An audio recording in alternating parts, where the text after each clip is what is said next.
Welcome to the LifeCast, valuing life and transforming lives. Find out more at elifenetwork.com. Here now is your host, Rich Bennett.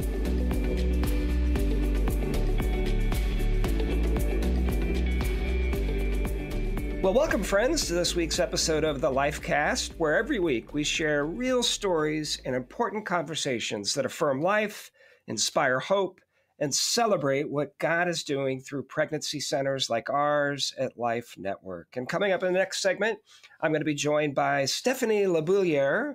She is a mom turned filmmaker and the writer and director of a powerful short film that I just watched recently called Dear Mommy.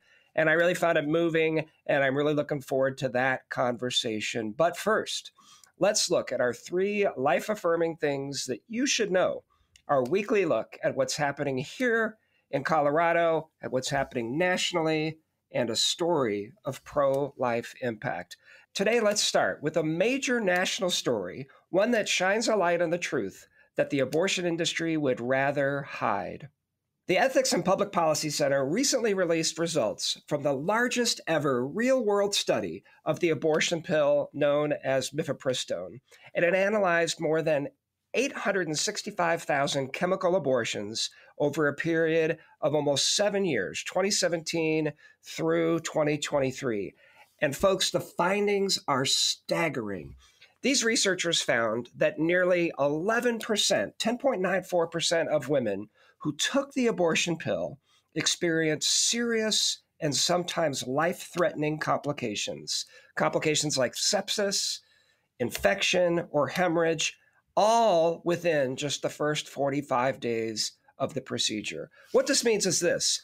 Tragically, more than 1 in 10 women suffered serious harm after taking mifepristone at a rate that's nearly 22 times higher than what clinical trials and the drug's FDA-approved label have long claimed. Now think about that.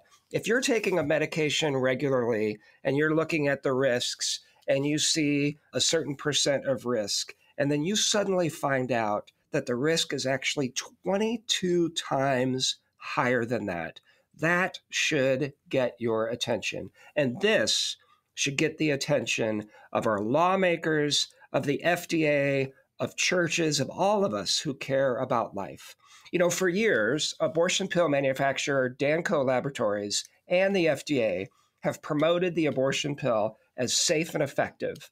And we've even heard this notion that it's somehow safer than Tylenol. But the real world data, it tells a very different, tragic story. And this was not a small clinical trial. This was real women in real life over a period of 7 years where telehealth pills and no medical oversight have become the standard. And in light of these findings, researchers are now calling on the FDA to reinstate stronger patient protections that once surrounded the abortion pill. These would include common sense provisions like restoring in-person doctor visits, physician-only prescriptions, full reporting of side effects, and then pregnancy confirmation before dispensing this lethal drug. Now, all of these were standard requirements before the FDA removed them during the Biden administration in the wake of COVID. So this is not even a high bar that we're talking about. They'd simply be reinstating common sense protections to help keep women safer. Now, that said, the Ethics and Public Policy Center also argues that the FDA should seriously reconsider whether to keep mifepristone on the market at all, because women deserve better than a pill that leaves them suffering alone in their bathrooms, emergency rooms, and operating tables, often without the care that they desperately need. And we talked about that last week in the opening of the LifeCast. Friends, we live in a culture that increasingly calls darkness light. But here on the LifeCast, we are committed to speaking truth. And chemical abortion is not safe. It's not healthcare, and it's not compassionate. Real healthcare sees the woman, cares for that mom, and protects the woman and her child. And it's time we shine a better way forward. Next, as expected, unfortunately, Colorado Governor Jared Polis did indeed sign into law Senate Bill 25-183. And this happened just late last month. And this bill puts into law the use of Colorado taxpayer funds toward abortions through Medicaid funding. For over 50 years, Colorado has banned state tax dollars from funding abortion. But with the passage of Amendment 79 last fall, that long-standing protection was removed. And now, with this new law, taxpayers in Colorado are going to start footing the bill, which lawmakers estimate at $1.5 million in Medicaid abortions this year alone. And I've seen some estimates up over $6 million. Because this happened in April, the same month that our taxes are due, I think I heard several people wonder, should I start withholding part of my taxes as part of a conscience-driven protest? And one individual told me that the thought of my taxes going toward abortion makes me physically ill. And that's certainly a sentiment that I appreciate and share. And that question of withholding taxes is not entirely a new one, and it's not unique to Colorado. In fact, federally, nearly $700 million in taxpayer dollars went to Planned Parenthood just last year. And in fact, that's been happening since 1970, when federal funding for Planned Parenthood began and was expanded through programs like Title X and Medicaid. So if you're like me, you've been paying toward a tax pool that includes our nation's leading abortion provider your entire lifetime. Now, if you're a W-2 employee, most of your taxes are already withheld, and failing to pay taxes that you owe carries steep civil and even criminal penalties. And let's be honest, the IRS typically finds a way to catch up to those who don't pay what they owe. And then skipping just 1 year of taxes could result in thousands of dollars of fees and interest on top of that, and you multiply that by several years, it'd be a crushing bill. So in moments like this, when what's legal and what's moral collide, I find myself asking, what is the wise thing to do? And in the Gospels, Jesus is asked by religious leaders if it's lawful to pay taxes to the Roman Emperor Caesar. And Jesus responds with, "Render unto Caesar the things that are Caesar's, and unto God the things that are God's." And he wasn't just giving a clever answer to this political trap. He was making a bold theological point. Caesar represented an empire that brutally persecuted Christians, yet Jesus acknowledged that civic authorities have a certain role and obligations like taxes fall under that. But then here comes the deeper truth. Then unto God the things that are God's. And that's where the real power is, because while coins bear Caesar's image, we bear God's image. So the implication is, give Caesar his coin, but give your whole self, your heart, your worship, and your life to Jesus Christ. And at a time when we feel disheartened or powerless, it's worth remembering that our true citizenship is not in Colorado or even in America, it's in the kingdom of God. And that kingdom is built not with tax dollars, but with truth and love. As a practical example of this, on the day this law passed, one supporter of Life Network shared this: "When the state takes action like this, I use it as an opportunity to redouble my commitment to support lives saved through my local pregnancy center." And amen to that.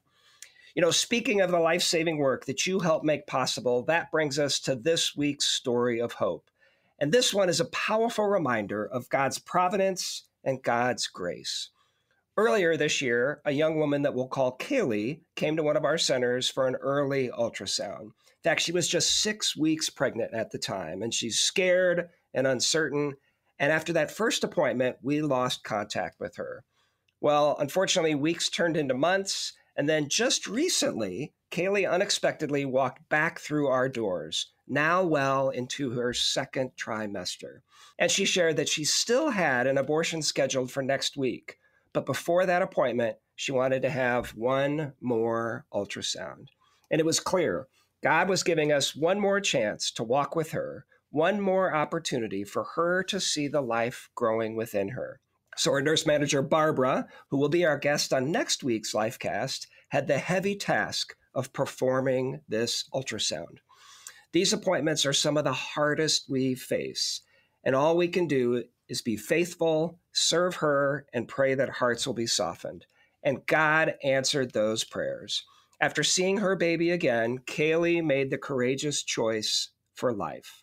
She called our team later that day to share her decision, and we began the process of getting her connected to our parenting program for ongoing support. Praise God. In a world that often feels so dark, this is a reminder that every prayer, every conversation, every ultrasound represents an opportunity to reveal the light of a life worth protecting. And we continue to pray for Kaylee. Please join us in that as she steps into motherhood.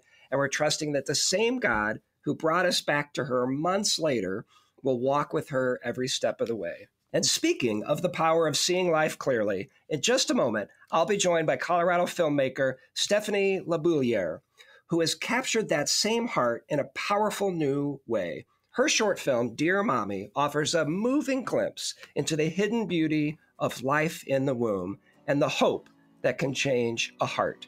Stay with us. You're listening to The Lifecast.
Welcome back to the Lifecast, where we share real stories and important conversations that affirm the value of life and inspire hope. And today, it's my pleasure to welcome Stephanie LaBouliere. Stephanie has been married 18 years and is the mother of 4. And as the writer, producer, and lead actress of Dear Mommy, she brings a heartfelt touch to her film, revealing the humanity of preborn children and encouraging parents facing unplanned pregnancies. Driven by a desire to one day tell her children, "This is what I did to end abortion," Stephanie uses film to honor a mother's journey and affirm every child's worth. Stephanie, welcome to the Lifecast. Hi, thank you so much for having me. So I'm really curious. Tell me what inspired your deep commitment to defending the preborn through film. Yeah, I know it's a little bit of a unique approach. And I think historically, the pro-life movement does an amazing job at defending the logic, reason, even theology behind the value of a life in the womb. And that does reach the mind of people. And it is effective at changing minds in some cases. However, I think there are a lot of cases where the issue is actually the heart of a person, the posture they have towards a child in the womb. And it's a hardened heart towards their suffering and their ultimate demise. And so to me, I feel like sometimes there's a backdoor way to reach somebody. And in this case, I feel like if you use the creativity of a story and film, you might reach someone's heart, which ultimately might change their mind. And so I felt like historically you've seen these creative storytelling things be a super impactful thing to change hearts and minds on a broad scale. And somebody that's a huge inspiration to me is Harriet Beecher Stowe. She wrote the book Uncle Tom's Cabin before the Civil War happened. And she wrote it to change the hearts and minds of people towards slavery.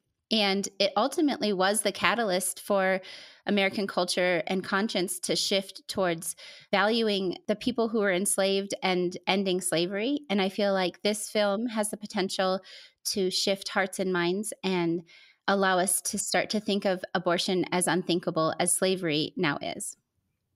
You know, I remember reading that book by Harriet Beecher Stowe in high school, and I couldn't help but, as I was watching this film, thinking about how amazing it would be to get every high school girl in America to see this story. So Give our listeners a brief synopsis of Dear Mommy and the heart behind that story. Yeah, so the story is really a poetic letter from a baby boy in his mom's womb to his mother. And while he's speaking to his mom and inspiring her and giving her hope and courage, he is showing her snippets of his life to come and the ways he'll impact the world around him, from all the way from while she's pregnant with him and how her pregnancy starts to inspire different things in her life and impact her in positive ways, all the way through to his adulthood and how he starts to, as a grown man, impact the world around him and the people around him. And then it shifts halfway through and goes back through to the very beginning and starts to show his life and the world and those moments, but when he's not in it. And what does the world look like without that one person that was purposed and planned to be here? Well, I love that. And we've actually got a short audio clip here of one of the many powerful moments that I remembered from the film. Let's listen. There are great gifts in store for you, better than you ever dreamed. Even if his timing isn't what it seemed. I know my life might not be perfect or everything you dreamt it would be, but I'd like the chance to live it and see what I could be. All right, first, whose voice is that we're hearing? So that's actually my friend's little girl. And she was 5 years old when we did the recording up at a professional sound studio in Denver. Wow. So what led you to the idea of having the story narrated from the perspective of a little one who's yet to be born? Well, I've heard, and I believe this is really true, that in the pro-life movement, we're really aiming to be a voice for the voiceless. However, this one particular day, I was musing with my son, who was 13 at the time, about what would it be like if the child could speak for themselves? What would that sound like? And what would they say? And so we were just kind of talking about it like that. And it just dawned on me that we could create a film where for 22 minutes, we could imagine a world where they could speak and we could give them their voice to speak on their own behalf. So what was it like playing the role of the mother in your own film? And how did that deepen your connection to the story? Well, I had felt from the very beginning that the Lord was really prompting me to portray the mother, as much as that felt very out of my comfort zone and out of my wheelhouse of any kind of expertise. But I really felt a sacredness in how that role was portrayed, that I wanted the mother to feel, any mother who's been in that place, to feel honored, and like her story and pieces that were hidden and secret that only she knew and only she was there to experience, like someone was right there with her and just shined a spotlight on her and said, I see you. I know what it was like. And being that I haven't personally been in that position, I really did ask the Lord a lot leading into portraying her, just to give me her actual emotions so that it didn't feel like a disingenuous acting portrayal of a mom, that it was actually, it felt like it was her watching herself. And the connection for me to the story actually was the very last scene we filmed, which ends up being the first scene of the film. And that's the mom in the bathroom reading the test. That was filmed just after we had filmed all these scenes with the adult son. And so at this point now, I've watched every scene be filmed and I've been on set and, helping with all of it. And by that point, it was like I was watching it back in my mind, like seeing this life that we had watched with this little baby and then this toddler and, watching them all grow up over the course of a year of filming. And it just dawned on me that I, as a mom, haven't even seen any of my children reach adulthood yet. And so I was sitting there just reflecting on how powerful it might be for a mom if they could see their child as an adult before they even met them, before they were even born. Like, who could choose not to let that child live? There wasn't any acting in that scene. It just was reflecting. So it ends up being the first and last moment, kind of the bookends of the film. You end in the same bathroom. And so I was sitting there just reflecting on how powerful that would be and how amazing it would be to imagine seeing my son and daughters as adults. And how could you ever say no to letting those little people come and shake the mountains the way they were supposed to?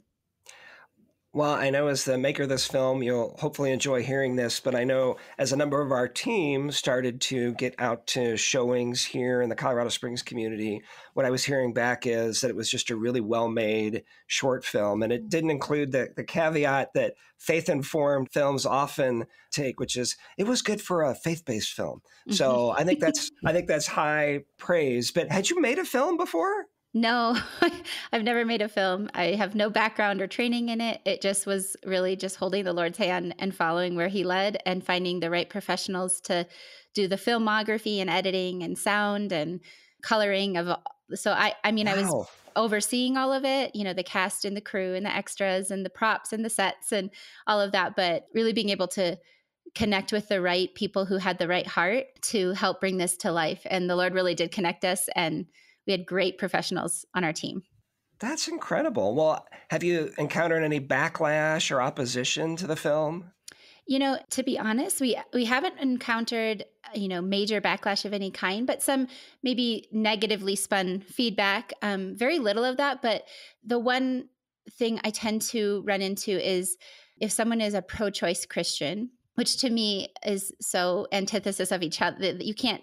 I don't know how you would reconcile faith with that and the word of God with that. But even when you look back at history, there was plenty of Americans during the Civil War era that would have supported slavery and somehow twisted scripture to do that. And there was Germans and people in Poland and France who stood silent, and they didn't have any actionable steps to protect Jewish people while the Nazis were committing mass genocide. So it's historical that there's going to be Christians across the board that their hearts need to be shifted. So I'm expectant of that. But the one feedback we have had that might fall in the category of a criticism is from fathers who feel a lack of representation of themselves in the storyline. And I totally understand that. And I hope to make many more films with lots of different angles. This is just the first and only one we have so far. The sequel can be Dear Daddy. Right, exactly. That's honestly the vision, is that we could continue to explore all the angles of how everybody gets impacted when there's a new life that nobody was planning for or expecting, and just inspiring people across the spectrum. But my thought in really highlighting the mother is that if you're triaging the situation or the issue of abortion, you really want to see who is making the appointment, walking into the appointment. Legally, there's really only women have the choice whether or not to have an abortion. A lot of times there's coercion and pressure. But ultimately, if we could inspire the one person who the weight of this decision rests on to choose life, then that's who we need to focus on right now. Yeah, no, I appreciate that. Well, and I know, seeing women and men come in, I think maybe it is surprising, maybe it's not, but the top response that we hear from men coming in is not a voice for abortion or a voice for life.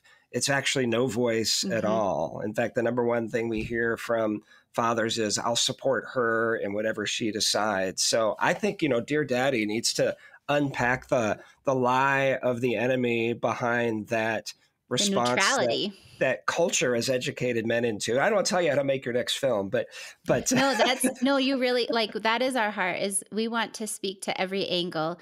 And I would love to inspire a dad to kind of have more of a bold approach to, I'm going to support you with this child, and we're going to make it, and give him the courage he needs to step up and be the man that the child and the woman needs. And so I would love to do that.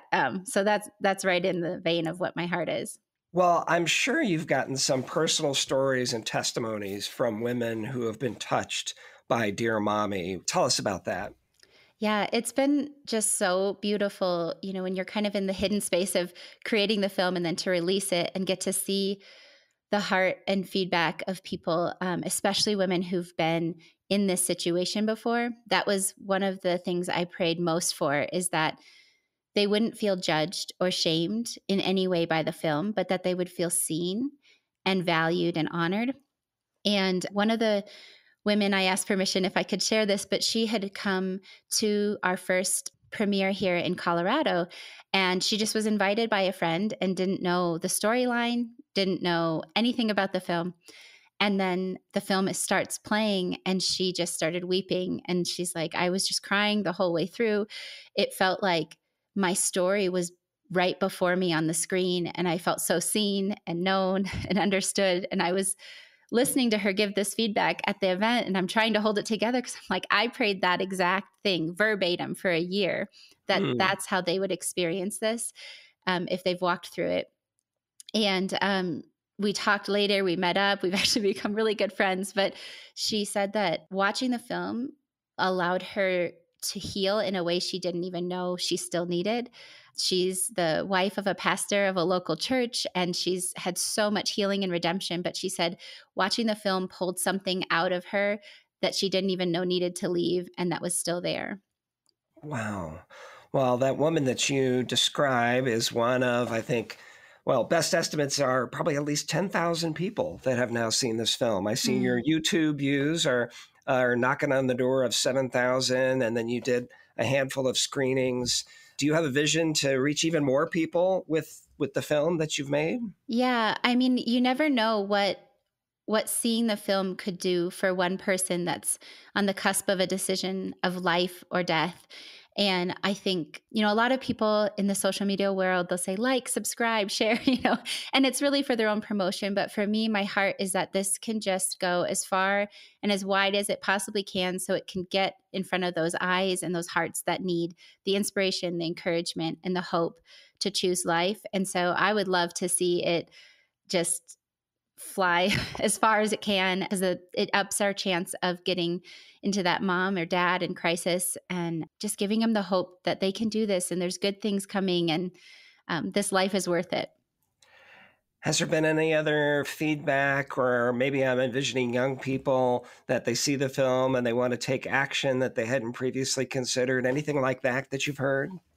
Yeah, actually, we went out to DC for the March for Life, and ended up sitting next to a guy who was also there for the March for Life. And I think he was in his 50s or 60s maybe. And he saw we had these QR codes on signs. So he had scanned it in the lobby of the hotel the night before. And then we met at breakfast, and he had watched it. And he was just so emotional because he said his 16-year-old girlfriend had, when he was back in high school, had snuck away and had an abortion after they were planning to keep the baby. And it just was something he never forgot. And he thinks about that child. And so honestly, the thing that was most surprising, maybe unexpected and beautiful, was the responses of fathers who loved their children that they never met, and the ache they had to see them in heaven someday, and the longing for them to be here with them, experiencing life. We had one gentleman who commented on the film, and he said he's 74 years old, and his first wife had an abortion secretly, and he thinks about that child and what grandchildren he might have and the life that child might have lived. And so the ripple effects of an abortion go so far, but it's so precious to hear these men who loved their children. Yeah. Yeah. I know in my role, I have been privileged to hear the stories of women and men alike. And I think it surprised me at first, although it shouldn't, that there are so many men that have that ache that you describe of, maybe they were involved in the decision, or even, were pushed their girlfriend at the time toward that decision, or maybe they had no involvement and they still feel this guilt and this absence. And so it sounds like you're hearing that back in response to the film. Yeah, absolutely. So I know a big part of your mission is helping women connect with other resources, including pro-life pregnancy centers. How is Dear Mommy helping make that happen? Yeah, my vision is that it can become a bridge for mothers who are in these situations, or families in these situations, that they watch the film. Maybe they go to the website from there, just kind of wanting to learn more. And our website has national databases for pregnancy resource centers, so that wherever you are, you can get connected, because that is actually something I've heard from a lot of women who had been in these situations, like the one I met at the film premiere. She knew about Planned Parenthood, but she didn't know there was anything out there as an alternative that would take care of her if she chose to keep the baby, or chose to at least carry the baby to full term. And so I know in the Christian world, we know, I mean, at least I have my whole life about these pregnancy resource centers, but I don't know that they're as widely known about in the secular realm. And so if this could reach that secular realm and then become the bridge to what's available, that can mean the difference. That support and that just practical financial or medical support could mean the difference of her being able to say, I think I can do this. Yeah. Well, like I said at the start, and coming from a marketing background, I couldn't help but think after I was done watching it, like, gosh, how can we get this in front of teens and 20-something young women just to see this film and the way that you've told this film? And obviously, as somebody older than that and male, I still really enjoyed the film, but I just think it would be especially important that young women see the film. And so maybe you're a listener out there and you have an audience with young women, maybe you lead a youth group or something. Boy, I would really encourage you to check out the film. So Stephanie, how can listeners and churches get involved in supporting your mission and spreading the message of Dear Mommy? Yeah, I think that's so exciting. It's like we can all share this resource. It's really a free resource for whoever might need it. Like you said, young girls, youth groups. But, something that was surprising, we did have a church in Orlando choose to do a showing of the film. And then it dawned on me, this was a little bit of an older generational church. And I realized that there's going to be a lot of people in their congregation, not a lot, some people in their congregation that may have had this secret part of their story that they never told to anybody. Because when you look at when Roe v. Wade was passed, a lot of those women that were teenagers at that time are now in their 60s. And it was a taboo thing back then. So they didn't have all these places to go and get abortion healing. And I talked with the pastor and I just said, hey, be prepared that there could be even just one lady in there who's never told a soul what happened and what she chose back in her teen years. So I think even just churches opening up and showing this film to their congregation opens up the conversation to begin praying with people and bringing them to the healing that they so desperately need if they've never encountered that healing with the Lord. So churches can show it with their congregation and then just be prepared to facilitate prayer and support. So you've made Dear Mommy free to watch because your goal is to change lives. And tell us where people can go view it and share it with others. Yeah, so you can see it at See My Voice YouTube channel. And then the title of the film is Dear Mommy, a short film. So you could kind of type it into the search bar either way.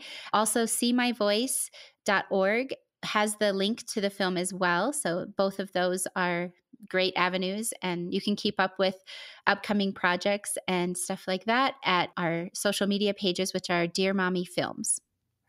So seemyvoice.org. Now you teased a little bit, next films. What's next for you in pro-life filmmaking? Any new projects in the works? Yeah, we actually, the beginning of May, we're going to start filming mini documentaries with the actual people who've walked these journeys. So the mothers and fathers who had these unplanned pregnancies in the past, and, where did that go and how did that play out? And how does the Lord touch, heal, and redeem every story, no matter how broken it might start? And so actually our first documentary is going to be with a mother who chose abortion, but later was married and had 2 children, and just the ways the Lord met her in that brokenness and just, gave her healing and hope for her future beyond that abortion. And so that's our first story. And then we're also going to be launching the See My Voice podcast, where we kind of more conversationally discuss what was discussed in these little mini documentaries. So that's immediately next. But then also we do have lots of ideas for other short films that explore the other angles of the issue. Well, the film we've been talking about is Dear Mommy. It's a short film of about 20 minutes. And as Stephanie shared, it's available on YouTube. And so actually I found it. I just typed Dear Mommy film in the search bar and it came right up. So Stephanie, thank you for making the film Dear Mommy. Thank you for making it so freely available. And thank you for being with us on the Lifecast to share about it today. Thank you so much for having me. Well, if today's conversation encouraged you, we'd love for you to share this episode with a friend. And don't forget to subscribe so you never miss a story of life and hope. Thank you for listening to the Lifecast, where we celebrate life, speak up for the voiceless, and highlight important life-affirming work like this film that we've been talking about, Dear Mommy. I hope you'll join us next week, where my guest will be Life Network's nurse manager, Barbara Roldan, and Barbara's going to be sharing some remarkable stories of impact from Life Network's 4 pregnancy centers. For executive producer Mike Segovia and producer Serena Dillon, I'm Rich Bennett. Thank you for being with us for this episode of The Lifecast. Thanks for listening to this episode of The Lifecast. To find out more about Life Network, go to elifenetwork.com. Once you're there, you can check out the many outreaches we have available. From our men's services to our Bridges of Hope support program, you'll be sure to find a helping hand for yourself or someone else in their time of need. Also, we have many ways to get involved here at Life Network. Simply click on the Get Involved tab and see all the opportunities we have available to serve. We appreciate your prayers and support for this ministry. Find out how you can come alongside us by going to elifenetwork.com. Just search the top of the index for the green Donate tab. Thank you for listening in today. Be sure to join us next time for another episode of The Lifecast. The Lifecast is a ministry of Life Network.